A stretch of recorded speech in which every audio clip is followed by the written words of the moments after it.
¿En qué está indicado utilizar el ozono como terapia en la salud humana? En este video te voy a hacer un análisis crítico de los estudios más sobresalientes y lo que realmente dice la evidencia. Veamos. Algo muy importante que debes de tomar en cuenta son 4 consideraciones respecto al ozono. Número 1, es un gas inestable. Eso quiere decir que tiene la capacidad para cambiar sus electrones rápidamente de una a otra molécula. Y eso, pues, por supuesto, tiene consecuencias. Número 2, induce especies reactivas de oxígeno, precisamente por lo mismo. Recuerda que las especies reactivas de oxígeno o radicales libres son los que pueden llevar a la salud, al vilo de pues, la enfermedad, la muerte o un problema que sea mucho más grave. Claro que en la dosis, como dicen, está el veneno, pero el importante asunto aquí es que es predominantemente proinflamatorio, algo que justo los expertos en el uso de ozono han podido descubrir, es que incrementa la síntesis de diversas citocinas proinflamatorias, entre ellas interleucina 8, factor de necrosis tumoral, incluso aumenta la inducción de metaloproteinasas. Las metaloproteinasas lo que hacen es degradar el cartílago. Entonces aquí empiezan una gran cantidad de contradicciones. ¿Y esto por qué lo sabemos? Precisamente por los modelos de experimentación que se han hecho, sobre todo en tejidos, donde se ha visto en distintas dosis de doxorubicina y también la aplicación de diversas dosis de ozono. ¿Qué pasa? Resulta que bloquea el efecto de la doxorubicina precisamente para disminuir la concentración de factor de necrosis tumoral. O sea, el ozono la incrementa, hace lo contrario.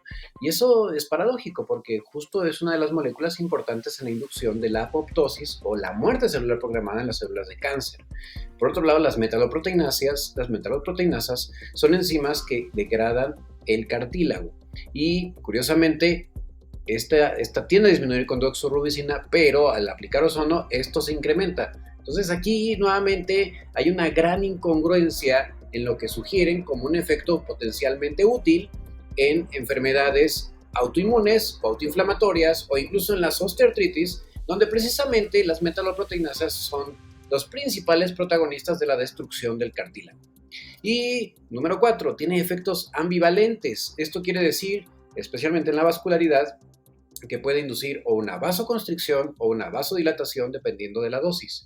Y hablando de eso, la toxicidad por el ozono es muy variable en el ser humano y eso está bien documentado. De hecho, estos artículos, estas bibliografías que ves aquí, son quienes lo han documentado y son desde los 15 hasta los 50 microgramos por mililitro. Curiosamente, hay estudios donde se utilizan concentraciones de hasta 80 microgramos por mililitro, pero aseguran que no tienen eventos adversos. Más bien, es porque no saben detectar los eventos adversos o no saben medirlos, como de hecho veremos en algunos estudios. Lo primero que te voy a invitar es a que leas este artículo que escribe precisamente gente que aparentemente es experta en el uso de ozono, o que bueno, al menos hace una buena revisión sobre lo que hay de bueno y de factiblemente peligroso en este compuesto, o más bien en esta molécula de trivalente de oxígeno, o sea, O3, que es justamente el ozono. Lo que me gusta, y por eso creo que vale la pena si te interesa saber más sobre el tema, es que habla de su mecanismo de acción. Y justamente aquí pone énfasis en algunas situaciones que debes de tú conocer antes de recibir ozonoterapia. Y justo es un potente oxidante. O sea, tú deberías de recibir incluso una dieta especial y algunas prescripciones muy particulares para evitar las consecuencias negativas de esto. El ozono no tiene ningún tipo de límite o no hay alguna especie de afinidad mayor en ningún tejido en particular. Esto quiere decir que actúa sobre cualquier célula y tejido. Y esto, pues eso, induciendo el estrés oxidativo. Y bueno, algo importante es que aunque sí, dependiendo de la cantidad de estrés oxidativo que induzcas, puedes mejorar, por ejemplo, la circulación, pero también incluso, y cosa que ellos mencionan aquí, puede llevar al desarrollo de enfermedades mediadas por justo el estrés oxidativo.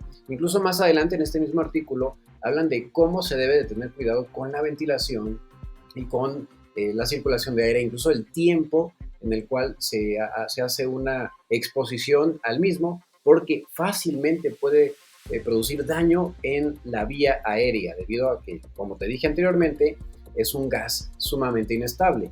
Y ellos aquí mencionan que a cantidades bajas puede actuar como de hecho aquí tal cual le llaman un caballo troyano, vaya, como esos que utilizaron para entrar precisamente en Troya los griegos y poder exterminar el interior.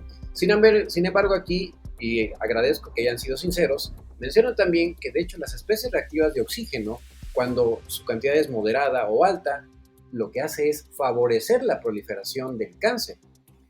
Y bueno, supuestamente ellos aquí sugieren que si tú lo mantienes en un nivel bajo, pues va a tener un efecto contrario, o sea, va a modular la respuesta del cáncer y va a favorecer una disminución del tamaño del tumor. Ahora, algo también importante es que tiene efectos sobre los macrófagos, los linfocitos T, las células B, las natural killers, las células dendríticas. Y bueno, no dice de forma muy precisa a qué efecto se refiere, salvo que aquí habla de que justo incrementa interleucina 8 y el factor de necrosis tumoral alfa. Entonces, nuevamente, esto pudiera tener una consecuencia positiva en el caso del cáncer, pero lo curioso y lo paradójico es que en este mismo artículo es donde mencionan precisamente esos estudios que se hicieron en modelos con doxorubicina, donde aparentemente la doxorubicina lo que hace es disminuir el factor de necrosis tumoral alfa, el ozono la incrementa. Entonces, ¿cómo es que aumenta el efecto de la doxorubicina? Si el factor de necrosis tumoral alfa justo es importante para el control del tumor. Entonces son cosas que precisamente por eso hay tanta polémica alrededor del uso de este recurso. Y la interleucina 8 es, de hecho, de gran trascendencia para la atracción de una respuesta inflamatoria a los tejidos. El factor de necrosis tumoral alfa es muy trascendente justo en enfermedades inflamatorias. Y por ahí he encontrado estudios, que de hecho se los voy a mostrar, donde hablan de que es eficaz utilizar ozono en las espondiloartritis, específicamente la espondilitis anquilosante, donde justo una de las moléculas protagonistas es el factor de necrosis tumoral.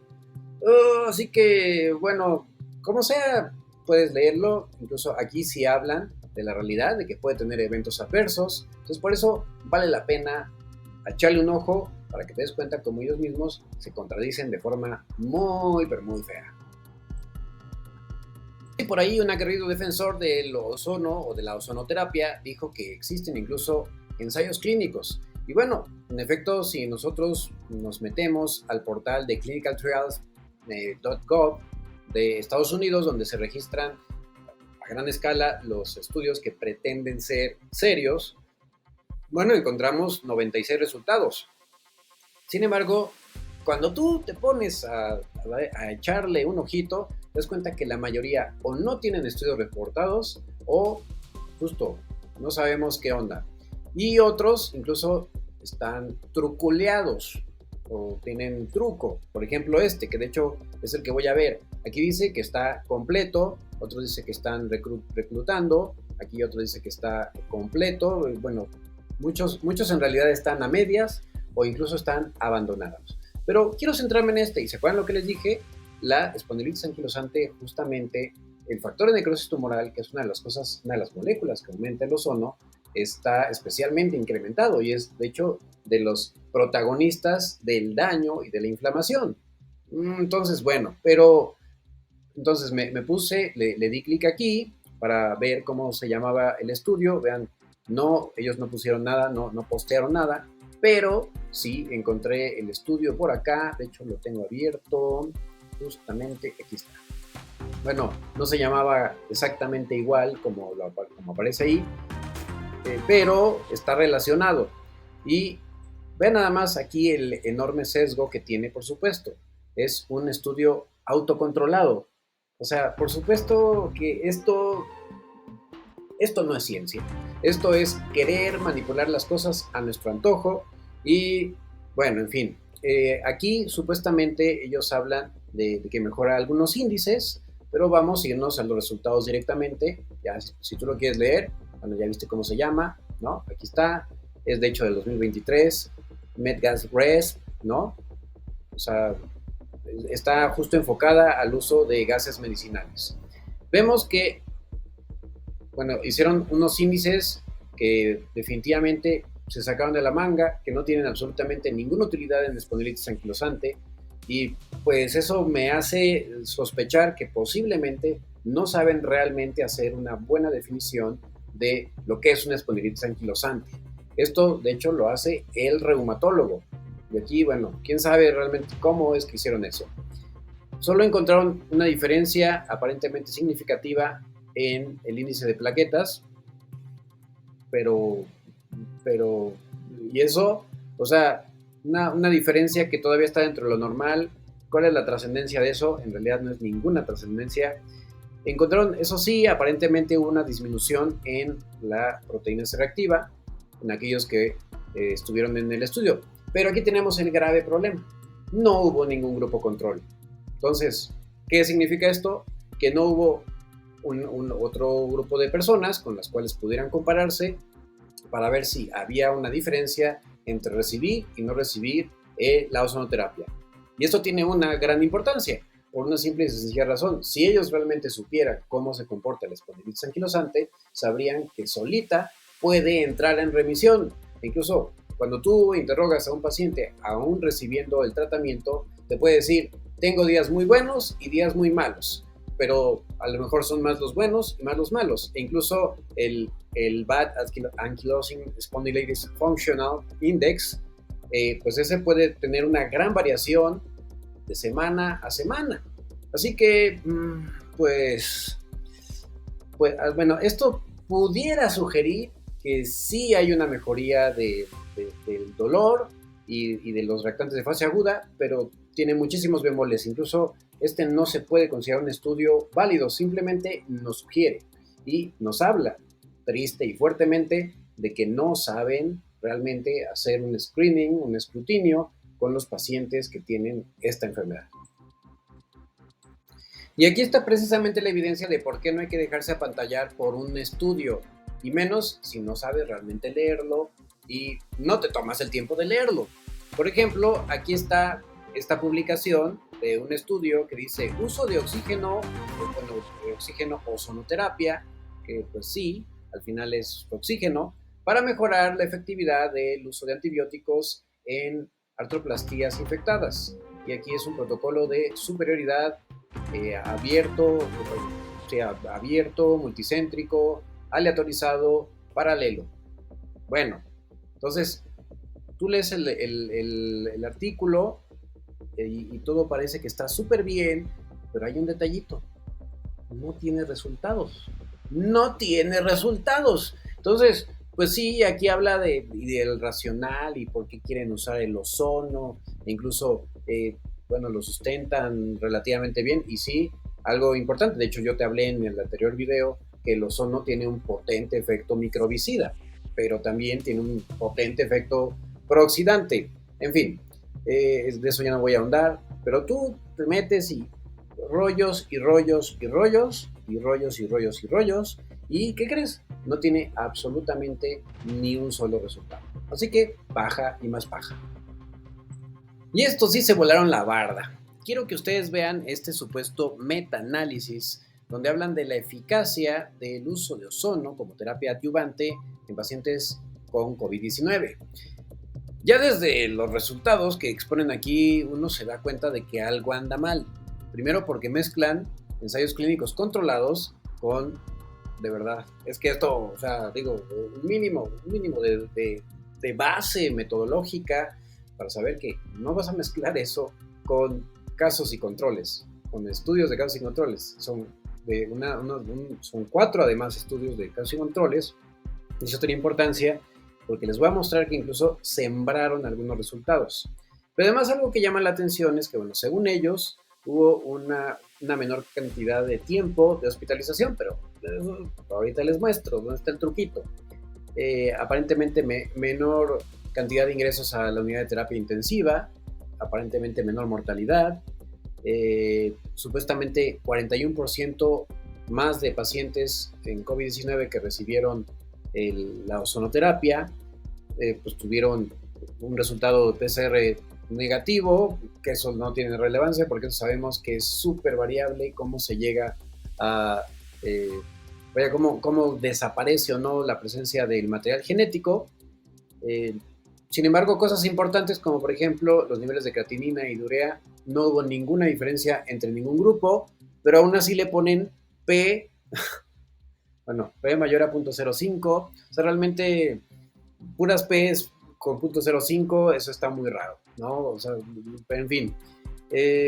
Curiosamente, los niveles de albúmina disminuyeron significativamente en el grupo de ozono.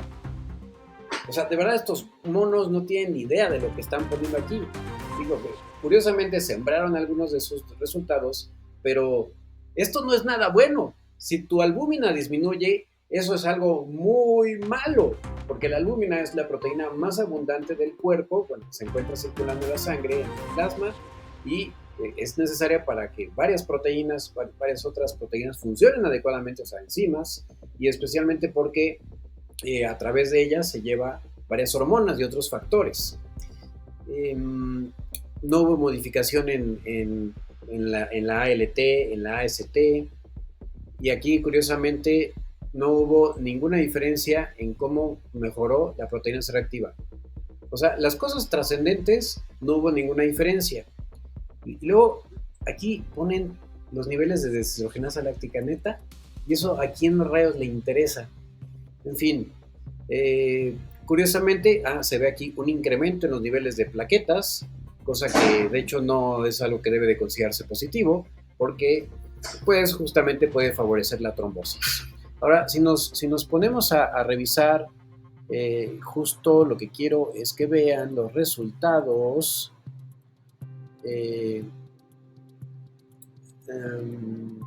Dice que supuestamente tuvieron pocos riesgos de bias, o sea, de errores, pero aquí curiosamente no dice nada de estos, de los ensayos clínicos, de los casos y controles, pero justo lo que quiero que vean es que por aquí está lo bueno, lo interesante, y es lo que, a ver, ¿dónde quedó? Aquí está.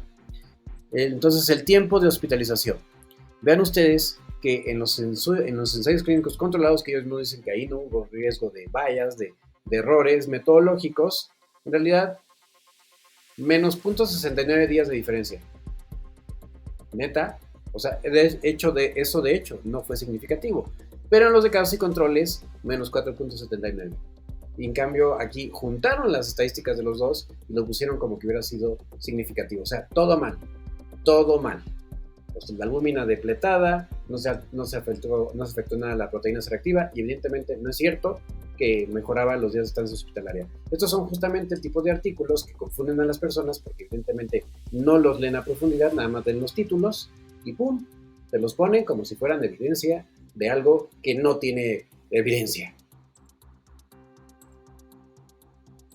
Y ahora sí, vámonos a los estudios que realmente fueron más cuidadosos con el análisis de otros estudios a su vez para evaluar la eficacia del ozono. Y bueno, en particular, el rol del tratamiento con ozono en la medicina integrativa, la evidencia del mapa de huecos o de vacíos, podríamos tal vez traducir esto, o sea, donde pues, hay ahí temas de gran ambivalencia. Vemos que fueron estudios hechos en diversos países, hablan incluso de las técnicas que se emplearon, desde irrigación, inhalación, uso tópico, parenteral, etc. Los diseños de los diversos estudios, también hablan del AMSTAR, que es una herramienta que se emplea para realmente evaluar el grado de, digamos, el nivel de metodología, de complejidad, y bueno, pues ellos encontraron que de estos 26 finales que consideraron podrían utilizarse para hacer el análisis, solo 9 fueron revisiones de alto nivel, 3 de moderado nivel y 11 de bajo nivel, 3 muy bajo nivel. O sea, desgraciadamente la mayoría de los estudios precisamente son muy pobres en cuanto a cómo se hace su metodología, y por eso es que hay tanta todavía discordancia y ambivalencia. Y quiero irme directamente a los resultados, ya quien guste leer a detalle, pues ya lo podrá hacer. Aquí está, sí. Bueno, entonces se hicieron 55 outcomes o digamos metas de tratamiento dividido en 7 grupos que fueron cáncer, infección, inflamación, dolor, calidad de vida, curación de heridas y eventos adversos. De 334 asociaciones entre la intervención y el outcome o la meta, con énfasis en las intervenciones con el uso parenteral, mixto de oxígeno y gas de ozono. Fíjense, curiosamente, oxígeno, el puro oxígeno. 192 se asociaron con 57%. Bueno, aquí justo encontraron que 154 tuvieron una relación positiva o potencialmente positiva, es decir, que falta realmente suficiente evidencia y poder metodológico para decir que sí puede considerarse. eh, Inconclusivos en 132, una cantidad muy, muy grande de artículos. Realmente no pueden decir que ni sí ni que no. Y de hecho, nada de efecto en 8.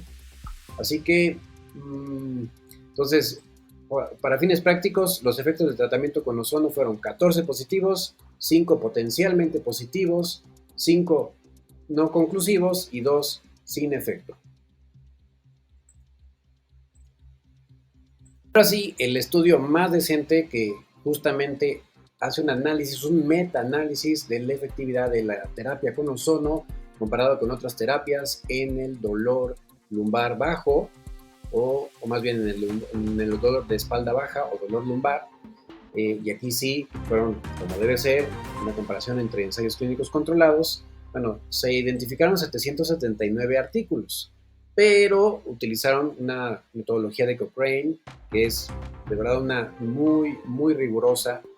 Y aquí empezamos a encontrar los bemoles cuando leemos el estudio, donde, bueno, de todos esos estudios se encontraron solamente 622 tenían la suficiente posibilidad de poder ser analizados, pero únicamente se descartaron prácticamente todos. Solo 15 tenían toda la evidencia y todo el soporte, o sea, los datos claros y el sustento bibliográfico y todo lo que se necesita para tener acceso a la información de forma pura y analizarla precisamente por otros ojos. Y de esos 15, únicamente 6 pudieron ser empleados para el análisis final. Así que de los 9 que se excluyeron, 5, pues incluso no se intentó contactar a los autores y bueno, pues otros, el punto es que muy poquitos artículos realmente se pudieron analizar. Entonces se analizaron justo de estos 6 y bueno, aquí tú puedes ver las variables, ¿no? Cómo está, incluso aquí se habla de dosis, en algunos curiosamente hablan de miligramos, porque también se utilizó aplicación tópica. Entonces, si te das cuenta, pues hay una cierta variación también en el tipo bueno, en la dosis. Bueno, aparentemente de estos 5 estudios, 3, pues sí encontraron una importante mejoría del dolor. 2, utilizaron una escala visual análoga. El metaanálisis solamente se pudo, ese es otro de los grandes defectos, solamente se pudo realizar de forma eficaz para 3 meses, que esto, pues eso que se hizo en 2 de los estudios, y no hubo una diferencia significativa entre grupos tratados con ozono y otras terapias. No hubo diferencia significativa. En fin, pero aún así, algunos sugerían que su ozono era superior en cuanto al beneficio que otras terapias. Entonces, pues 3 estudios reportaron eso, pero bueno, desgraciadamente, digo, y con esto podemos concluir que tristemente la mayoría de los estudios, bueno, aquí justamente nos habla que de estos, la mayoría tienen un alto riesgo de bias, de errores metodológicos.